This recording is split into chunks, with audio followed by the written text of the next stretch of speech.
कवन फूलवा डासन, कौन फूल आसन ए मैया कवन फूलवा डासन, ए मैया कवन फूलवा डासन, कौन फूल हउवे माई हो राउर सिंगार, कौन फूल हउवे मैया हो राउर सिंगार, कौन फूल हउवे मैया हो।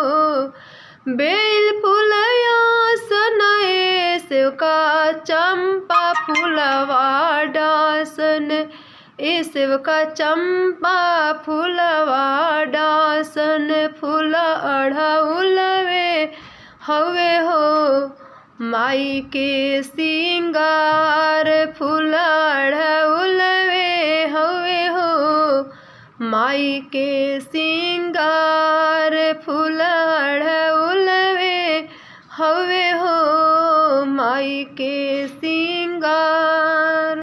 कैसे तू अइलो ए मैया के करा घरवा अइलो, ए मैया के करा घरवा अइलो, के कराही घरवा मैया हो लेबू बसेढ़वा, के कराही घरवा ए मैया लेबू बसेढ़वा।